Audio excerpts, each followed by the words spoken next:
오늘은 죽음에서 작품으로 리부트된 인생이라는 제목으로 하나님 말씀 받겠습니다. 죽음에서 작품으로 리부트된 인생이라는 제목으로 하나님 말씀을 받겠습니다. 우리 자유사랑과 인사 나누겠습니다. 잘 오셨습니다. 잘 오셨습니다. 리부트가 뭔 뜻인가요? 다시 한번 사랑합니다. 리셋. 리셋 맞아요. 리셋.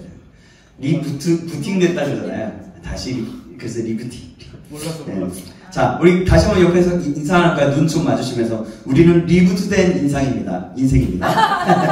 시작. 우리는 리부트된 인생입니다. 인상이 아니고 인생이에요. 여러분,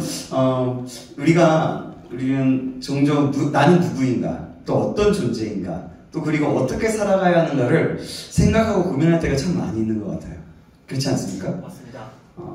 참 많이 그런 것 같아요. 시간이 지날 때에도 그렇고. 정말 이런 질문은 중요한 질문이죠. 하루를 살아갈 때에 인생에서 지금 나는 잘 살아가고 있는가, 또 무엇을 위해서 어떻게 존재해야 하는가 등등 많은 생각을 하게 돼요. 우리가 이 질문을 명확하게 알 수 있는 방법은 내가 아무리 찾으려 해도 찾아지고 답이 되어지지는 않는다는 것을 우리는 알 수가 있어요. 그렇지 않습니까? 아무리 찾아봐도 그렇게 찾아지지가 않아요. 내가 아무리 찾는다고, 내가 아무리 노력한다고 되는 게 없어요. 그런데 성경의 말씀을 보면 우리가 어떤 존재이고 어떻게 살아야 하는지를 분명하고 명확하게 말씀하고 있어요. 그런데 사람들은 이 분명하게 말하고 있는 사실을 잘 들으려고 하지 않습니다. 듣지 않아요. 들어도 듣지 않아요. 믿지도 않고. 왜 그럴까요? 왜 그럴까요? 성경에 말하는 대로 살고 싶지 않기 때문이에요. 성경에서 분명하고 명확하게 얘기하고 있거든요.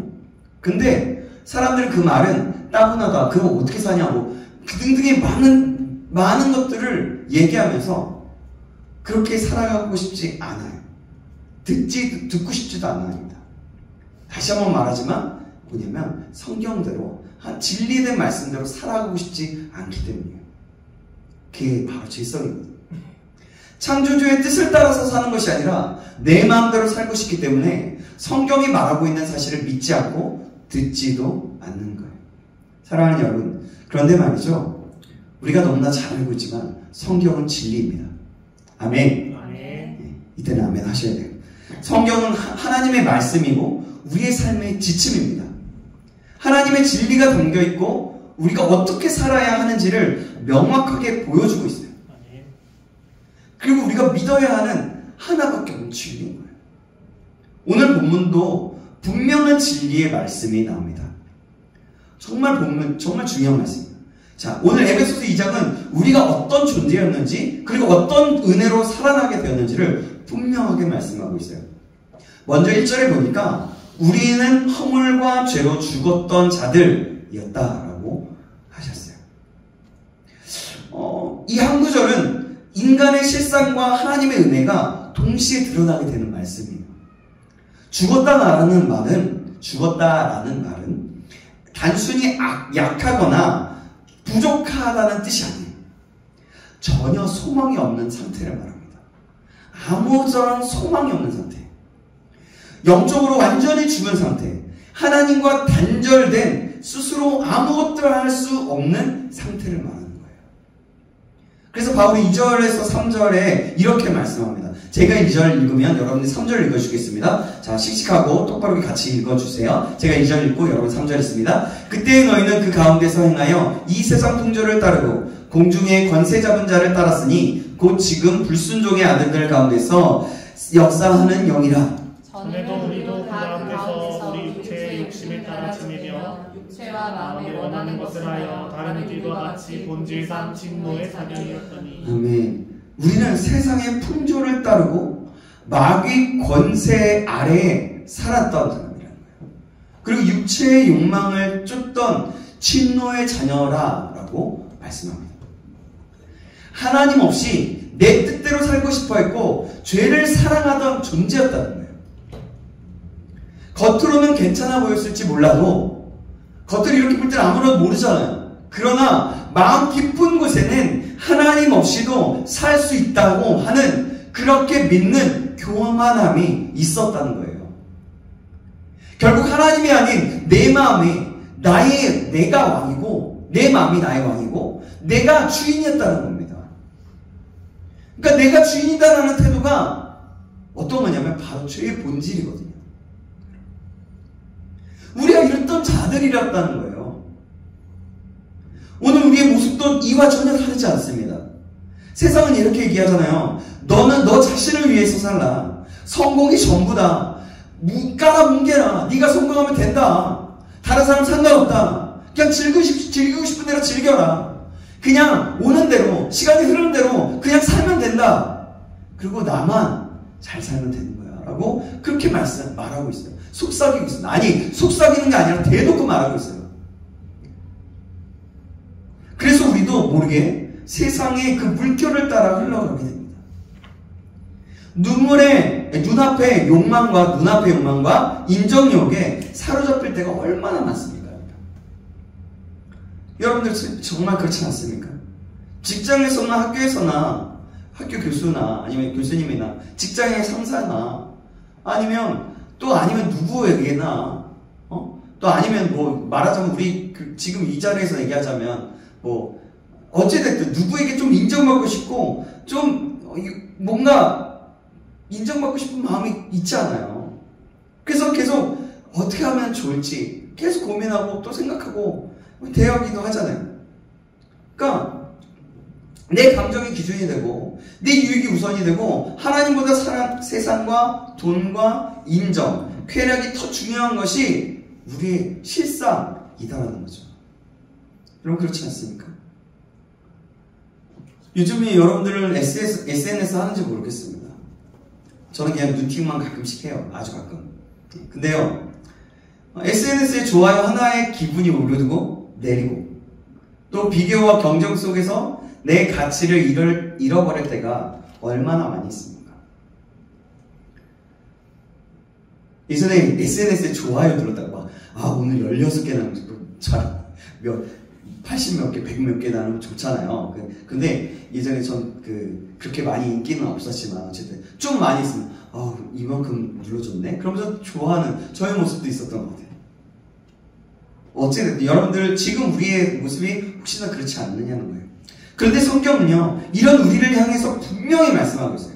너희는 허물과 죄로 죽었다. 본질상 진노의 자녀다 라고 말하는 거예요. 죽었다는 것은 아까도 얘기했습니다. 스스로 아무것도 할 수 없다는 뜻입니다. 다시 한번 말하면 스스로 절대 하나님께 나아갈 수 없는 존재라는 거예요.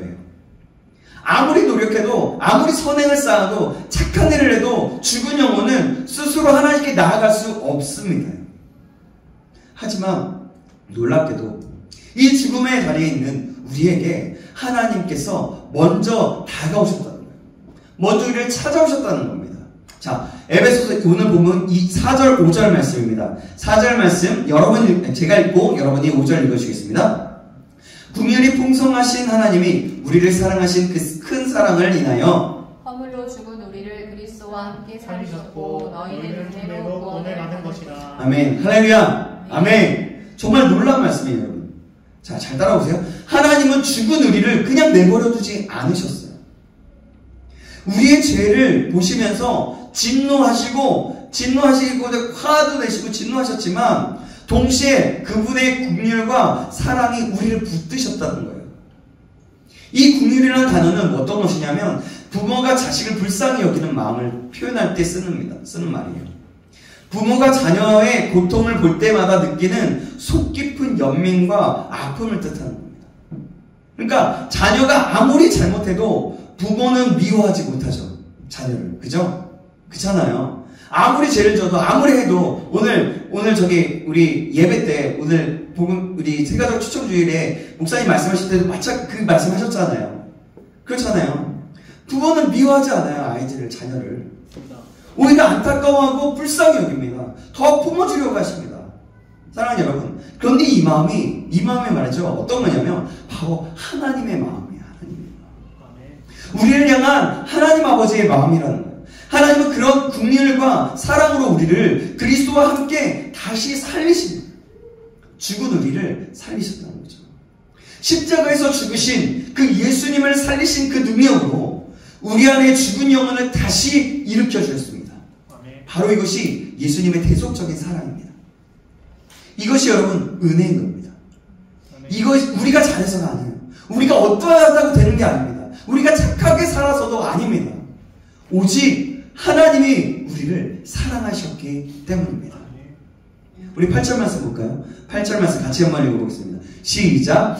너희는 그 은혜에 의하여 믿음으로 말미암아 구원을 받았으니 이것은 너희에게서 나는 것이 아니요 하나님의 선물이라. 아멘. 여러분 구원은 하나님의 선물입니다. 믿으시기 바랍니다. 아멘. 여러분 구원은 하나님의 선물입니다. 아멘. 대가를 바라지 않는 그 사랑에서 나온 선물, 값없이 주어진 그 사랑의 선물, 바로 이 뜻인 거예요. 우리가 어떤 자격이 있어서가 아니라 오직 하나님의 일방적인 사랑으로 주어진 은혜의 선물입니다. 여러분 은혜가 뭔지 아세요? 은혜는 공짜로 주어지는 거거든요. 그렇지만 여러분 은혜는 공짜로 주어지지만 절대 값싼 것이 아닙니다. 우리에게 공짜로 주어지잖아요. 우리가 믿기만 하면 그 은혜가 임하여서 자녀가 되는 권세를 주셨어요. 근데 이것이 공짜가 아니에요. 공짜지만 값싸지 않다는 거예요. 왜냐하면 예수 그리스도의 생명이 그 대가로 지불되었기 때문입니다. 그래서 우리는 예수님 짤이라고 하잖아요. 그래서 우리는 예수님 짤인 거예요. 우리가 핸드폰을 사든지 태블릿을 사든지 성경책을 사든지 우리가 값을 지불하고 사잖아요. 그것을 사기 위해서 값을 지불하잖아요. 그거와 마찬가지예요. 우리의 생명을, 우리의 죄를 사해 주시고 우리를 구원해 주시기 위해서 예수님의 생명을 죽게 하셨다는 그 예수님의 생명값이 우리의 값이라는 거죠. 예수 그리스도의 생명의 대가로 정말 이거는 너무나 값비싼 선물인 것입니다. 우리가 노력해도 우리가 아무리 선행을 해놔도 결코 얻을 수 없던 그 구원을 하나님께서 그 믿음 하나로 선물로 주신 거예요. 믿음 하나로 우리에게 주셨다는 거죠. 우리가 교회를 오래 다녀서 헌금을 많이 해서 봉사를 많이 해서 구원받는 것이 아닙니다. 그 모든 것은 은혜의 결과이지 구원의 조건이 아니다라는 거예요. 우리의 구원은 100% 하나님의 은혜입니다. 몇 퍼센트요? 100%예요. 만약에 1000%가 만점 퍼센트라면 1000%가 하나님의 은혜라는 거예요. 꽉 찬. 이 사실을 깨닫는 순간에 우리의 마음에는 진정한 감사와 겸손이 일어나게 되는 거예요. 꽃으로 말하자면 피어나게 되는 거죠. 하나님, 제가 살아있는 건 은혜입니다. 제가 믿음을 지키는 것도 은혜입니다. 여러분, 이 고백이 우리의 가운데 있기를 간절히 소망합니다. 이 고백이 나오는 순간 바로 우리의 신앙이 다시 한번 새로워지는 거예요. 여러분, 그래서 입술로 고백하는 건 굉장히 중요해요. 그냥 이게 아니라 아멘, 아니면 때로는 같이 따라하고 함께하는 거, 입술로 고백하는 것이 정말 중요한 거예요. 그래서 우리가 찬양하잖아요. 노래하잖아요. 찬양하잖아요. 이게 굉장히 중요하다는 거예요. 우리의 고백이 담겨있고 우리의 마음이 담겨있기 때문에 이것이 능력이 있는 거예요. 우리가 그것을 통해서 우리가 새로워질 수 있는 거예요. 그리고 입술로 지금 우리가 말하는 것으로 새로워질 수 있다는 겁니다. 사랑하는 여러분, 우리가 공부할 때도 일을 할 때도 인간관계 속에서도 나는 은혜로 살아가는 사람이다 라고 하는 거, 이 은혜와 정체성을 잊지 않는 저와 여러분 되시길 주님의 이름으로 축원합니다. 아멘. 그렇다고 하나님의 선물로 우리가 믿음으로 구원을 받았다고 해서 행위가 없어도 된다는 것은 아닙니다. 자, 10절 말씀 볼까요? 10절 말씀 같이 한번 읽어보겠습니다. 시작. 우리는 그가 만드신 바라 그리스도 예수 안에서 선한 일을 위하여 지으심을 받은 자니 이 일은 하나님이 전에 예배하사 우리로 그 가운데서 행하게 하려 하심이니라. 아멘. 하나님은 단지 우리를 죄에서 구해내신 것으로 끝나지 않으셨어요. 이 말씀은 정말 놀라운 거예요. 그러니까 우리는 그가 만드신 바라라고 말씀합니다. 뭐예요? 그가 만드셨대요. 우리를. 이 말은 원어로 보면 이거예요. 하나님의 걸작품이라는 겁니다. 이렇게 얘기하는 거예요. 읽으면 이거예요. 포이에마라고 해요. 포이에마. 하나님의 걸작품이라는 뜻입니다. 영어로 포엠이라는 포엠이라는 시의 원어이기도 합니다. 즉 하나님은 우리를 세상 속에 쓰는 하나님의 시로서 그분의 예술 작품으로 만드신다는 겁니다. 하나님은 저와 여러분 한 사람 한 사람을 하나님의 그렇게 시와 그분의 예술 작품으로 빚어가고 계시는 줄 믿습니다. 아멘. 우리의 삶은 하나님의 손에서 다시 만들어지고 있는 거예요. 죄의 노예였고 아무것도 아니었던, 아무리 힘을 다해서 뭔가를 하려고 해도 되지 않았던 그 구원의 길을 가는 것, 그것이 그 역사가 하나님의 손에서 만들어지고 있다는 거죠. 예전에 우리가 믿는 순간부터 지금도 앞으로도 계속해서 하나님의 작품으로 하나님의 시로 만들어 가신다는 겁니다. 때로는 고난도 눈물도 있을 거예요. 그렇지만 그 끝에는 하나님의 은혜가 분명하게 있습니다. 그래서 우리는 깨진 그릇 같았던 존재이지만 우리의 손에 붙잡혀, 주님의 손에 붙잡혀, 주님의 손에, 우리의 손이 아니라 주님의 손에 붙잡혀 새로운 작품으로 재창조되는 겁니다. 그렇다면 이 작품의 목적은 무엇일까요? 작품의 목적, 우리를 작품이라고 하셨는데 그 목적이 무엇일까요? 바로 그분의 뜻을 따라 선한 일을 위하여 사는 것입니다. 10절 아까 있잖아요. 그가 만드신 바라 그리스도 예수 안에서 선한 일을 위하여 지으심을 받았다라고 말씀하죠. 그러니까 선한 일을 위하여 사는 거예요. 그게 뭐냐면 은혜로 구원받은 사람은 이제 그 은혜에 합당한 삶을 살아야 한다는 겁니다. 합당한 삶을 사는 것이라는 거예요. 선한 일을 위한다는 게. 그래서 우리가 하나님을 더 알아가기 위해 기도의 자리에 말씀 앞에 서는 것입니다. 말씀을 듣는 자리에, 말씀 앞에 서는 그 자리에 서게 되는 것이고, 섬김의 자리, 용서의 자리, 사람들을 용납하고 용서의 자리로 나아가야 하는 겁니다. 그것이 하나님의 작품답게 사는 길입니다. 여러분, 만약에 선한 일을 위하여 한다고 나서 그냥 용서하지 않아. 난 저 사람 절대로 용서하지 않아. 저 사람 내가 원수 갚을 거야. 이러면 하나님의 작품답게 사는 것인가? 아니다는 거예요. 그리고 또 뭐예요? 예? 기도하는 자리, 말씀을 찾는 자리를 싫어요. 그게 하나님의 작품답게 사는 것일까요? 아니라는 거예요. 여러분, 그리고 이 선한 일은 단지 도덕적인 선행을 의미하지 않습니다. 그것은 뭐냐면 하나님의 뜻을 드러내는 삶 전체를 얘기하는 거예요. 전체.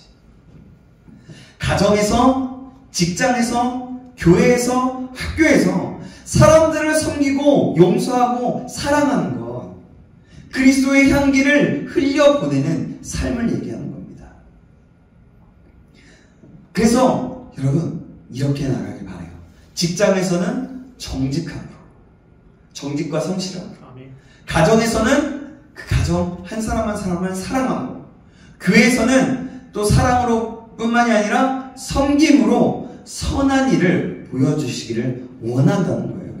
그러니까 저와 여러분이 그럴 수 있기를 간절히 소망합니다. 아멘. 교회에서는 섬김으로, 내가 할 수 있는 섬김, 저와 여러분이 꼭 그럴 수 있기를 간절히 소망합니다. 아멘. 자, 이제 바울은 시선을 개인의 구원을 해서 공동체의 구원, 공동체에 대해서 옮기면서 말씀하고 있어요. 12절 말씀 볼까요?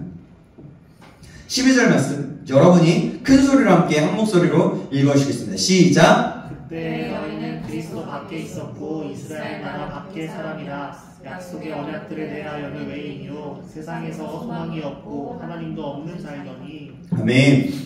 에베소 교회 성도들은 한때 그리스도 밖에 있는 이방이었어요. 이 말은 뭐냐면 유대인들이 받았던 언약의 약속에 밖에 있었다는 거고 하나님과도 전혀 상관이 없던 사람들이었다는 거예요. 그러나 예수 그리스도를 통해서 그 둘 사이에, 하나님과 그 둘 사이를 그 성도 예배석 교인들에게 한 사람 한 사람의 그 막힌 담을 허물어뜨린 거예요. 예수 그리스도를 통해서. 자, 14절 말씀 제가 읽겠습니다.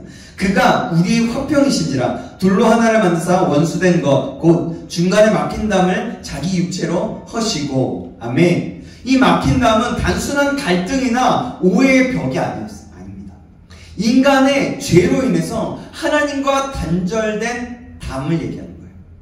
그리고 인간들 사이에 차별과 미움의 담을 얘기하는 거예요. 사랑하지 않는 것, 그런 담을 얘기하는 거죠. 근데 예수님은 그 담을 바로 그 십자가로 무너뜨리셨다는 겁니다. 우리 16절 말씀 같이 읽겠습니다. 16절 말씀입니다. 시작. 또 십자가로 이 둘을 한 몸으로 하나님과 화목하게 하려 하심이라. 원수된 것을 십자가로 소멸하시고. 아멘. 우리가 그리스도 밖에 있을 때 하나님과는 아무 관계가 없었어요. 그러나 이제는 예수님 안에서 하나님과 화목하게 되었습니다. 이 말은 하나님과 다시 함께 걷는 인생이 되었다는 거예요. 이렇게 같이 걷는 인생이 되었다는 거죠. 그리고 하나님은 우리를 세상 가운데서 화목하게 하는 직분으로 우리를 부르셨어요. 그래서 이제는 나 혼자 은혜 받는 데서 멈추지 말아야 되는 거예요. 나 혼자 은혜 받는 것에서 멈추지 말고 다른 사람에게 그 은혜를 흘려보내는 겁니다. 나 혼자 구원받고 된다는 것이 아닙니다. 다른 사람이 구원받을 수 있도록 함께 전하고 그 사랑을 흘려보내며 사랑을 전해야 된다는 거예요.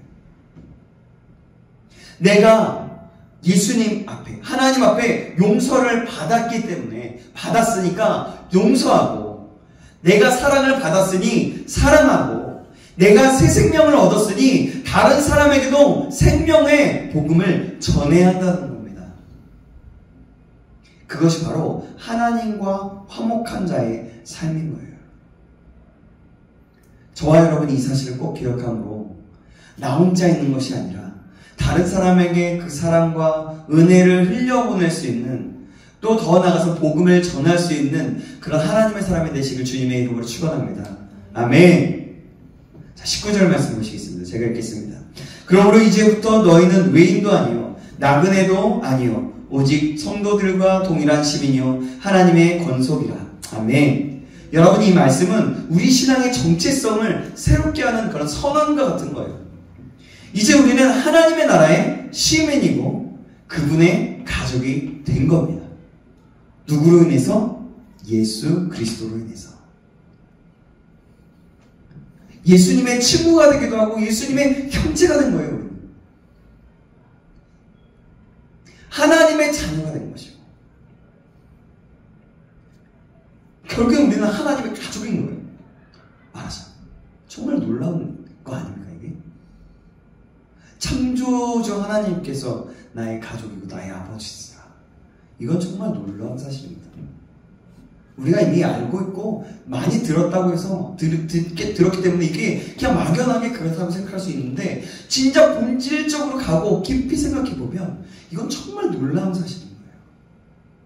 나를 위해서 십자가에 못 박혀 죽으셨던 그 예수님이 나의 형제, 나의 형님이 되신 거예요. 나의 오빠가 되신 거예요. 이건 정말 놀라운 일입니다. 그리고 바울은 이 교회를 이렇게 묘사합니다. 21절, 22절 말씀인데요. 21절, 제가 읽고 여러분이 22절 읽으시겠습니다. 그의 안에서 건물마다 서로 연결하여 주 안에서 성전이 되어가고, 성전 안에서 하나님이 거하실 처소가 되기 위하여 그리스도 예수 안에서 함께 지어져 가는 일. 아멘. 여러분, 이것이 바로 에베소서 2장의 클라이막스인 거예요. 클라이막스. 드라마나 영화의 그 클라이막스, 그 장면이에요. 하나님은 구원받은 한 사람 한 사람을 모아서 하나님의 거처이고 곧 교회로 세워나가십니다. 그래서 내가 하나의 교회이기도 하지만 그 교회가 하나씩 한 사람 한 사람이 모여서 하나님이 거하신 거처가 되고, 그것이 하나됨으로 인해서 교회가 이루어진다는 거예요. 사실 그래서 교회는 건물이 아니라 한 사람 한 사람의 모임이 교회인 거예요. 그러나 그 모임을 할 수 있는 것이 바로 건물인 우리 교회인 거죠. 그래서 우리가 신창교회라는 이름 안에서 함께하는 건물, 교회인 거죠. 그래서 우리 신창교회다, 예수님을 믿는 사람들의 모임, 신창교회라는 이 장소에 모이는 모임, 모이는 사람들이 있는 장소, 있는 곳, 그래서 신창교회라고 하는 거죠. 아까 얘기했지만 교회는 어쨌든 건물이 아니라 하나님의 임재하시는 거하는 사람들, 그 임재가 거하는 사람들의 공동체입니다. 하나님은 성령으로 우리 안에 거하시고 우리를 통해서 세상에 복음을 전하고자 하십니다. 사랑하는 여러분, 이제 말씀을 맺을게요.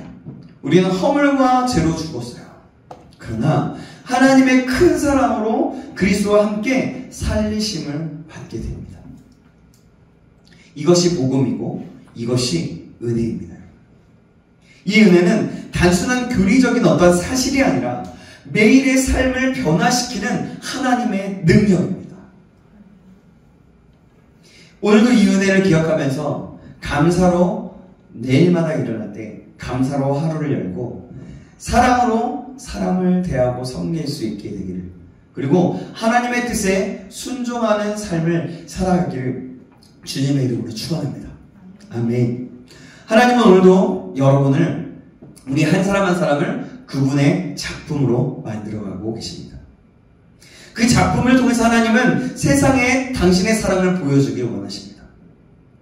저와 여러분의 인생이 은혜의 하나님께서 만드시는, 하나님께서 지어가시는 그 은혜의 시가 되기를 간절히 소망합니다.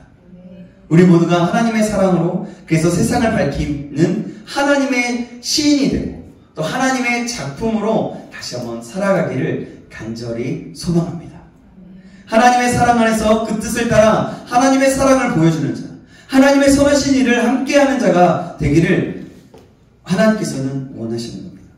사랑하는 여러분, 저와 여러분이 모두 다 이런, 다시 한번 말씀드립니다, 이런 하나님의 시인이며 하나님의 작품으로 살아가기를 주님의 이름으로 축원합니다. 아멘. 기도하겠습니다. 사랑과 은혜가 풍성하신 하나님 아버지, 오늘 말씀을 통해서 저희의 과거와 현재, 그리고 하나님의 놀라운 은혜를 다시 보게 하심을 또한 은혜 가운데 또한 깨닫게 하시니 감사합니다. 주님, 우리는 한때 허물과 죄로 죽어 있었고 세상의 풍조를 따르며 하나님 없는 인생을 살아가던 진노의 자녀였습니다. 그러나 긍휼이 풍성하신 주님께서 우리를 그리스도와 함께 살리셨습니다. 주님의 은혜가 아니었다면 오늘 이 자리에 설 수도 숨을 쉴 수도 없음을 다시 한번 고백합니다. 하나님 아버지, 이제는 그 은혜를 값싼 것으로 만들지 않게 하여 주시옵소서. 구원의 선물을 받았기 때문에 받은 우리가 이제 그 은혜에 합당한 삶을 살게 하여 주시고, 내 뜻이 아닌 하나님의 뜻을 따르고 내 중심이 아닌 주님의 중심으로 살아가는 믿음의 사람 될 수 있도록 주님 인도하여 주시옵소서. 우리를 하나님의 걸작품으로 만드셨다고 하셨습니다. 이제 우리의 삶이 하나님의 시가 되고 또한 세상 속에 주님의 사랑과 진리를 드러내는 통로가 될 수 있도록 주님 인도하여 주시옵소서. 그래서 가정에서 사랑으로, 직장에서 정직으로, 교회에서 섬김으로 그리스도의 향기를 흘려보내는 인생이 될 수 있도록 인도하여 주시옵소서. 살아계신 우리 구주 예수 그리스도의 이름으로 기도합나이다. 아멘.